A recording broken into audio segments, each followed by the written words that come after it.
O termo de viabilidade de localização, que é um documento que atesta a viabilidade de uma ou mais atividades econômicas, poderá ser paga em parcela única na finalização da análise. O anúncio foi feito ontem pelo prefeito de Salvador, ACM Neto. Até então, a chamada TVL era paga em duas parcelas, uma na abertura do pedido e outra na finalização da análise.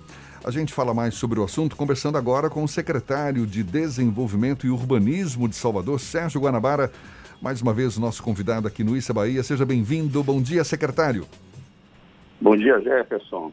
Como vai você? Tudo bem? Tudo ótimo. Prazer tê-lo aqui conosco mais uma vez. Prazer todo meu. O prefeito ACM Neto fez esse anúncio no momento em que avaliava como positiva a retomada do comércio na última sexta-feira. Ele também anunciou a prorrogação dos incentivos fiscais da outorga onerosa. Vem mais benefícios por aí, Sérgio? Jefferson, ontem, como parte do plano de retomada da atividade econômica, o prefeito lançou dois eixos. Um eixo das obras de investimentos públicos e privados e também um eixo dos mais importantes, que é da melhoria de ambiente de negócios. Ao todo são 7 eixos, temos mais 4 por aí. Naturalmente que os empresários estão ansiosos por conhecer o eixo da área tributária, né, onde o prefeito vai anunciar algumas medidas de natureza fiscal, né, como incentivos fiscais, questões que envolvem a cobrança de PTU e ISS. Então, mas para mim, como secretário de Desenvolvimento Econômico e de Urbanismo, naturalmente que o ambiente de negócios é um dos eixos importantíssimos em conjunto ao de investimentos públicos e privados, porque isso vai dar uma nova cara à nossa economia. Mais uma vez o prefeito lançando um monte de recurso público para ativar a economia em conjunto com mais de 5 bilhões de reais de investimentos privados, né? Isso tudo para acontecer agora, já no segundo semestre desse ano, não digo nem pós-pandemia, mas saindo da fase crítica da pandemia. A gente teve que conviver com esses dois grandes desafios, que foi o desafio exatamente de enfrentar a economia, salvar vidas, e em paralelo já pensar o pós-pandemia. O prefeito já, em decorrência do plano firmado com o Estado, esse plano de retomada econômica, nós ontem, o prefeito já anunciou, inclusive, que deseja já fazer a abertura de salões de beleza, de academias, de bares e restaurantes, essas atividades importantes, geradoras de emprego que ficaram aí, estão já há mais de 4 meses sem funcionar, entendeu, Jefferson? Essa é a grande preocupação que a gente tem. Secretário, ativar a economia e gerar emprego. Secretário, entre os anúncios feitos pelo prefeito ACM Neto para a retomada da economia, estão obras que já estavam previstas. É só um processo de dourar a pílula para poder passar uma ideia de retomada da economia da cidade? Não são obras, de fato eram obras que estavam previstas, algumas, outras não, obras que ele havia anunciado, mas também ele anunciou a suspensão dessas obras diante da pressão no caixa que havia por parte dessa pandemia, entendeu, Fernando? A pandemia exigiu um esforço adicional do município para fazer frente a essas despesas, são despesas imensas, enormes, inesperadas, e além disso, a retração da nossa receita. Então, essa combinação é algo bombástico. Você perder receita e, ao mesmo tempo, ter uma pressão em despesa na área de saúde pública. E o prefeito nunca fez conta para salvar vidas. Então, são obras que agora ele decidiu, de fato, restabelecer, manter o planejamento que havia sido elaborado desde o Salvador 360. E Salvador 360 foi o primeiro movimento nosso no sentido de dinamizar a nossa economia.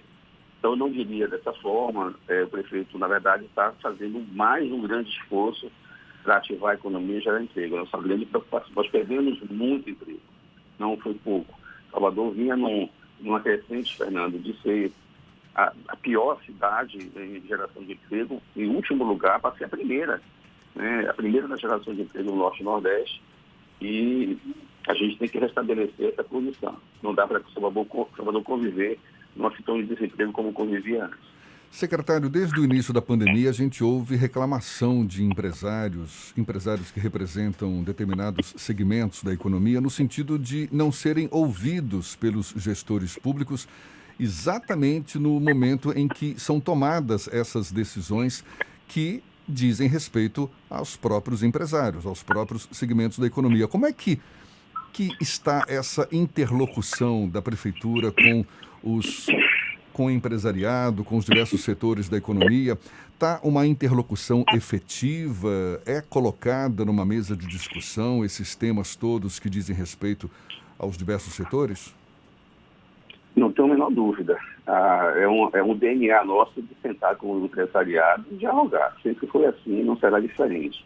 Naturalmente que durante a pandemia, isso foi na elaboração do Plano Salvador 2060, essa grande disputa que nós fizemos junto à liderança empresarial. E agora também em relação à retomada, a mesma coisa. Evidentemente que durante uma pandemia há medidas que você tem que tomar. E você não pode aguardar ter que ouvir muitas pessoas e fugir a essa obrigação, que é a obrigação de quem está no poder público. Você tem que ter consciência da adoção das medidas e o prefeito adotou N medidas. Eu sempre nas entrevistas dizia medidas difíceis, mas que nós vivíamos, estamos vivendo ainda tempos difíceis e nesse momento exige maturidade, sensatez, mas ao mesmo tempo determinação naquilo que você entende que é correto. O prefeito foi eleito para isso. A gente elege um governante na confiança de que ele, em determinadas situações, vai tomar decisão por nós e serão essas decisões as mais corretas. E ele tomou essa decisão de salvar vidas. Ele nunca deixou, em momento algum, em dúvida. O prefeito sempre dizia, em primeiro lugar, meu princípio capital é a vida das pessoas. Depois a gente vai pensar na economia. E aí, nesse momento de pensar na economia, nós já tínhamos algumas demandas e outras coisas que estavam, de fato, estavam em curso, que tivemos que suspender. E agora a gente está retomando muitas dessas coisas, mas em especial os grandes investimentos. Eu destacaria esse investimento privado da ordem de 5 bilhões de reais, que vão gerar mais de 30 mil empregos diretos em nossa cidade, que são investimentos frutos de negociações que a gente fez com a área do mercado imobiliário e também com as empresas de atacadões e supermercados. São muitos investimentos que a gente vai conviver aqui na cidade. São mais de 130 mil metros quadrados de área construída. A gente vai ter aqui só na parte comercial investimentos superiores a 400 milhões de reais. E no mercado imobiliário, aproximadamente 5,4 bilhões de reais. Então, é muito dinheiro que a cidade vai ver investido em nossa economia. Fora os investimentos de natureza pública, que são mais de 1 bilhão de reais. Então, esse é um grande esforço que a gente teve que fazer em conjunto. Às vezes, vocês são testemunho da força que a CEDUR entende em fazer cumprir os decretos do prefeito, ao longo desses últimos 4 meses. E, em paralelo, também teve que fazer esse esforço adicional com a sua área de melhoria de ambiente de negócios, para poder, dentro desse contexto, nós buscarmos soluções tecnológicas para simplificar processos, e que faz de nós, assim, e nesse momento, algo muito importante para a retomada dessa parte. Nós ouvimos, vamos pegar um exemplo ontem mesmo, o segmento de academias, o segmento de bares e restaurantes. A Brasel, fizemos 2 reuniões com eles, já tínhamos feito outras reuniões com eles, apenas para exemplificar a forma como a gente está ouvindo as pessoas para esse programa de retomada das atividades. Fizemos outras reuniões também com o segmento de comércio, lojistas de rua, a mesma coisa em relação ao shopping center, ou seja, tudo isso que a gente está fazendo hoje, Jefferson e Fernando, é fruto, tudo isso é fruto de muito diálogo e que não pode faltar na relação do público e privado exatamente o diálogo. Secretário, entre as medidas propostas pelo prefeito Assemineto, está uma questão da agilidade do licenciamento ambiental, uma discussão sobre a outorga onerosa, são projetos que dependem também, alguns deles, do aval da Câmara de Vereadores. Como é que é o processo de concepção desses projetos para encaminhamento ao Legislativo Municipal? O prefeito assinou ontem esses dois projetos de lei. Naturalmente que o presidente da Câmara, o vereador Geraldo Júnior, ele não está ainda ciente do seu conteúdo. Hoje, inclusive, ele está realizando mais 9h30, mas menos de ontem já à noite, dessa reunião para tratar da retomada. Eu tenho um compromisso com uma emissora de TV, está dando entrevista. Eu não poderei, mas eu irei à Câmara conversar com ele, com os vereadores, para exatamente discutir, apresentar e discutir com eles esse prazo, esses dois projetos. São dois projetos importantes, né? Esse projeto que altera o prazo de início de obras a julho de 2021. Isso é um projeto importantíssimo para o segmento imobiliário, da construção civil, porque é um segmento que vinha sendo e vem sendo estimulado pelo município, com a redução do outorga em 50%, com a redução do ISS em da ordem de 60%, a alíquota cai de 5% para 2%, mas condicionado que o início das obras teria que acontecer agora, no final de junho. Nós imaginávamos que em final de junho as coisas teriam sido superadas, não foram. O prefeito prorrogou isso, a Câmara autorizou que fosse para o final do ano e vimos também que até o final do ano a situação ainda não é muito favorável para a retomada, o início dessas obras. Entendeu, Fernando? Então, houve uma discussão, aí dando o exemplo das nossas tratativas com os segmentos empresariais, com a ADM, com o Sinduscom, e se fez presente a necessidade de a gente prorrogar esse início de obras para final de junho de 2021. Eles queriam que fosse dezembro de 2021, mas tanto eu quanto o prefeito, nós achamos por bem iniciar isso, deixar esse desafio para iniciar até o final de junho de 2021. E o outro, isso viabiliza investimentos. E o outro é exatamente aquele que trata da licença digital. Tudo que envolve hoje o município, as obras públicas e privadas, existe licenciamento ambiental. E nós corremos muito para poder trazer esse ambiente da área analógica para a plataforma digital. E tivemos que fazer uma adaptação na lei, exatamente esse PL, porque a lei define que o prazo de vigência da licença é a partir da sua publicação em Diário Oficial. Nada contra, mas hoje em dia a gente está no mundo digital.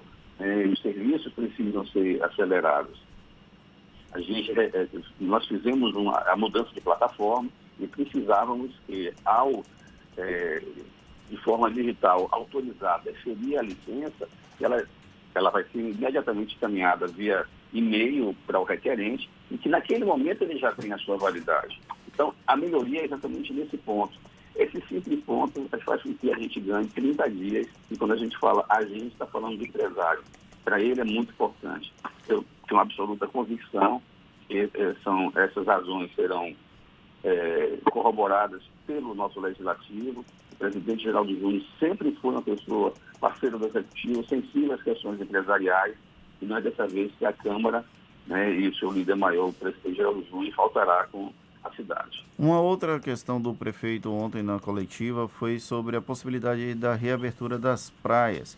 Ele disse que a preferência é a abertura de bares, restaurantes, salões de beleza, mas ele elencou uma dificuldade grande para a reabertura das praias, que é a fiscalização. A cidade de Salvador tem uma das maiores orlas do Brasil. A Sedur tem enfrentado dificuldades com a quantidade de pessoal para atender a demanda por fiscalização nesse período da pandemia, secretário? Em alguns locais, sim. Então, a praia mesmo, esse ambiente litorâneo, nós deixamos isso a cargo da Guarda Municipal. Então, a Guarda Municipal é o principal agente de fiscalização das praias urbanas, desde a borda atlântica até a borda da Baía de Todos os Santos. A FEDU, em conjunto com a CEMOP, neste particular, são forças auxiliares da Guarda Municipal. Então, nesse ponto, nós não tínhamos realmente braço para poder estar fiscalizando essas ações. Mas, pedido a ser prefeito. Mas, em relação a todas as outras áreas, não. Nós estamos cobrindo toda a cidade, em especial os bairros sob ação aquelas ações exatamente que tratam das ações exclusivas, não só de atividade econômica, mas de levar também benefícios para aquela população. Essas operações chamamos de operações de bairro, né? Já estamos hoje nós iniciamos isso com 2 bairros, 3 bairros. Depois, a necessidade se fez presente em 13 bairros. Então, a gente teve que realmente trabalhar com toda a força fiscal da SEDU.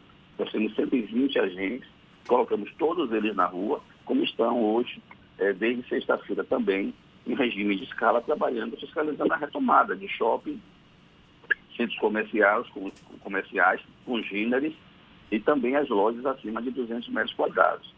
E, fora tudo isso, nós temos ainda o protocolo geral, né? O protocolo geral se aplica a toda a cidade. Então, é um esforço realmente hercúleo, né, para poder fazer cumprir esse dever essas medidas que o prefeito adota. Mas eu tenho uma equipe muito, muito competente, muito dedicada. Se você parar para observar, nós, ao longo desse tempo todo, de março para cá, a SEDU já realizou mais de 200 mil ações fiscais, com mais de 7 mil interdições de estabelecimentos e quase 100 cassações de alvarás, que é uma medida extrema, nunca foi uma medida desejada. Precisamos contar, em determinado momento, com o apoio da Guarda Municipal e, posteriormente, com o apoio da Polícia Militar. A Polícia Militar trabalha diariamente com a SEDU, né, entregando mais de 70 profissionais dedicados, especializados da polícia, sob o comando do Coronel Sturaro. Eu fico muito grato. A cidade agradece muito essa decisão do governador. O governador conseguiu, junto com o prefeito, fazer uma união de esforços. Então, um dos exemplos é esse caso aí da Força da Polícia Militar em conjunto com a SEDU. Está com a SEDU desde o início. Maurício Barbosa, secretário de Segurança Pública, meu agradecimento especial a ele, ao comandante Acel e ao parceiro, o Coronel Sturaro, que sempre está ali do nosso lado. Trabalha com a gente direto, a gente não tem dia nem hora. Tá certo. Secretário Sérgio Guanabara, secretário de Desenvolvimento e Urbanismo de Salvador, muito obrigado pela sua disponibilidade, pela atenção dada aos nossos ouvintes. Seja sempre bem-vindo. Um bom dia para o senhor. Bom dia, Jefferson. Bom dia, Fernando. Queridos ouvintes da Rádio à Tarde. A satisfação é sempre minha. Toda vez que vocês me chamarem, eu estarei presente. Com satisfação. Tá certo, e essa conversa vai estar disponível logo mais, já sabe, nos nossos canais no YouTube, Spotify, iTunes e Deezer, 7:52 na Tarde FM.